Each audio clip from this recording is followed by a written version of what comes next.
ज्ञान देना नहीं है। तो पहला पॉइंट तो हमेशा अपने दिमाग में बैठा लेना कि आपको ज्ञान लेना है। अगर जेई की प्रिपरेशन तू करने जा रहा है, तुझे पता होगा इस साल तकरीबन 13 लाख बच्चे एग्जामिनेशन दिए, 20,000, 30,000, 25,000 के आसपास सीट है।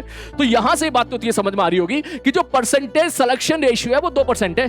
चेक करके देख ले भाई साहब, जो सिलेक्शन परसेंटेज प्रोबेबिलिटी है वो मात्र 2% है। ये बात सच है, 1 से 2%। इस बात को बिल्कुल भी हल्के में मत लेना। अगर जब भी कभी तू कभी हवा में उड़े, आंख बंद करके सोचना 13 लाख 14 लाख लोग इस एग्जामिनेशन में तेरे साथ बैठेंगे। यह बात मैंने पिछले साल भी बोली थी, आज भी बोल रहा हूं कि मेरे भाई आपको ज्ञान लेना है, ज्ञान देना नहीं है। तो पहला पॉइंट तो हमेशा अपने दिमाग में बैठा लेना कि आपको ज्ञान लेना है। आपका एटीट्यूड ऐसा होना चाहिए कि आप सोचो कि भाई आज की क्लास में हम लोग क्या सीख सकते हैं, क्या यहां से कुछ नया सीखा, क्या कौन सा कंसेप्ट हम लोग कहां अप्लाई करें। आपका दिमाग इस बात पे नहीं होना चाहिए कि सर को ज्ञान दे रहे हो या कि सर ऐसा करो, सर वैसा करो, ऐसा करो। नहीं नहीं नहीं, बिल्कुल नहीं। ये शायद बात आपको पता होगी कि एक बहुत बड़ा बैच है, 1 लाख से ज्यादा बच्चे इसमें इस बैच में है। और इससे एक बात और बता दूं बेटा, अगर जेई की प्रिपरेशन तू करने जा रहा है, तुझे पता होगा इस साल तकरीबन 13 लाख बच्चे एग्जामिनेशन दिए जेईई मेंस में, 13 से 14 लाख इस साल। तो एक अच्छी बात तो ये है, अगर मैं तुझसे पूछूं भाई मान के चल 13 लाख बच्चे एग्जाम दे रहे हैं और सीट कितनी है भाई साहब, अगर मैं बात करूं तो सपोज एग्जांपल के तौर पे मैं 13,000 या 20,000 सीट मान लूं थोड़ी देर के लिए, कि मान के चलो भैया जेईई मेन जेईई एडवांस में 20,000 के आसपास सीट है, 20,000, 30,000, 25,000 के आसपास सीट है। तो यहां से बात तो तुझे समझ में आ रही होगी कि जो परसेंटेज सिलेक्शन रेशियो है वो 2% है। चेक करके देख ले भाई साहब, अगर जेईई मेंस वगैरह की सारी सीट अगर तू जोड़ेगा तो 25,000 के आसपास सीट बैठेगी। तो यहां से तुझे एक चीज का आइडिया निकल के आ रहा होगा कि जो सिलेक्शन रेशियो है, जो सिलेक्शन परसेंटेज प्रोबेबिलिटी है वो मात्र 2% है। ये बात सच है, 1 से 2%। 1% बच्चों का सिलेक्शन होगा आईटी जेईई में और 2% बच्चों का सिलेक्शन हो जाएगा आईटी जेईई और नीट, आईटी जेईई और मेंस में। ये बात सच है। तो पहली बात, इसको हल्के में बिल्कुल ना लेना, इस बात को बिल्कुल भी हल्के में मत लेना। अगर जब भी कभी तू कभी हवा में उड़े, आंख बंद करके सोचना 13 लाख 14 लाख लोग इस एग्जामिनेशन में तेरे साथ बैठेंगे, जिसमें से सिलेक्शन मात्र होगा 20,000 या 25,000 का एट मैक्स। तो सिलेक्शन और परसेंटेज 2% है। 2% का मतलब 100 में से 2 लोगों का सिलेक्शन होना है, ठीक। लेकिन तूने कहां एडमिशन ले लिया है, बोले सर हमने तो लक्ष्य में एडमिशन ले लिया है। मैंने कहा ठीक है भाई साहब, अगर तूने लक्ष्य में एडमिशन ले लिया है तो ये बात सच है, हंसना मत देख, मैं सही बात बता रहा हूं, मैं डाटा पे खेल रहा हूं पूरा, कि लक्ष्य में तकरीबन कितने बच्चे होंगे। बोले लक्ष्य बैच में तकरीबन होंगे 1 लाख से 1.5 लाख के आसपास बच्चे। और इसमें कितने बच्चों का सिलेक्शन होगा, बोले सर इसमें 1 से 1.5 लाख बच्चे होंगे, जिसमें से कम 10 से 15,000 बच्चों का सिलेक्शन होना है। यह बात सच है, इस साल भी हुआ है, पिछले साल भी हुआ था, इस साल तो और ज्यादा होगा। तो इसका मतलब अगर तू ध्यान से देखेगा तो यहां से लेके यहां तक, अब मैं तुझसे पूछूं परसेंटेज रेशियो बता दे, तो तू बोलेगा परसेंटेज रेशियो हो गया तेरा 10%। मतलब 2% से ऑलरेडी 10% की तरफ तू जंप मार चुका है। ये बात, अगर तू लक्ष्य में एडमिशन ना लेता, ठीक है, मान के चल, तो तू समझ जा एग्जाम के पॉइंट ऑफ व्यू से अगर अपन बात करें तो सिलेक्शन रेशियो है 1% से 2%। जैसे ही तूने हमसे जुड़ गया है, लक्ष्य बैच में तू जुड़ गया है, तेरा सिलेक्शन परसेंटेज हो चुका है 10%, मतलब 5 गुना तैयारी, ठीक है, 5 गुना प्रोबेबिलिटी तो तू यहीं पर एक तरीके से तूने पाली है। अब ध्यान से सुनना अगली बात, डेटा ये बोलता है, ध्यान से सुनना मेरी बात, डेटा ये बोलता है कि 13 लाख लोगों में से मान के चलो 20 से 25 के हमारे पास सीट थी, तो इसमें से सिलेक्शन रेशियो बैठा 1% से 2% के बीच में। तू आ गया भाई साहब लक्ष्य में, यार लक्ष्य की स्पेलिंग बड़ी मुश्किल से याद होती है यार मुझे, लक्ष्य 1.0 में यहां पे अपने पास बच्चे होंगे 1 से 1.5 लाख और सिलेक्शन होने वाला है 15,000 के आसपास, अप्रोक्सीमेटली, ज्यादा ही होगा कम तो नहीं होगा। इसका मतलब परसेंटेज जो रेशियो है वो तेरा चला गया है 10 से लेके 14% तक।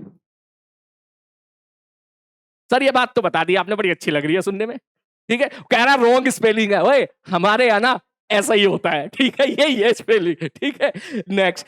लेकिन अगली बात जो बहुत इंपॉर्टेंट मैं तुझे बताने वाला हूं, ध्यान से सुनना है, सुनने में बड़ा अजीब लगेगा कि यार अभी भी सर सिलेक्शन जो है 100 में से 14 लोगों का हो रहा है या 10 लोगों का हो रहा है, मतलब 85 लोग ऐसे हैं जिनका शायद सिलेक्शन ना हो। तो सुनने में बड़ा अजीब लगता है। बोले यार, तो थोड़ा सा डिस्प्रेशन भी आता है, थोड़ा सा डिमोटिवेशन भी आता है। यार 100 में से 14 लोगों का सिलेक्शन होगा, 15 लोगों का होगा, हमारा होगा कि नहीं होगा? अगर मैं इस साल का और पिछले साल का अगर मैं डाटा तुझे दिखाऊं तो मेरे भाई, अगर पहले दिन 1 लाख बच्चों में से सबने क्लास अटेंड करी हो, तो बिलीव मी, जो बच्चे लास्ट तक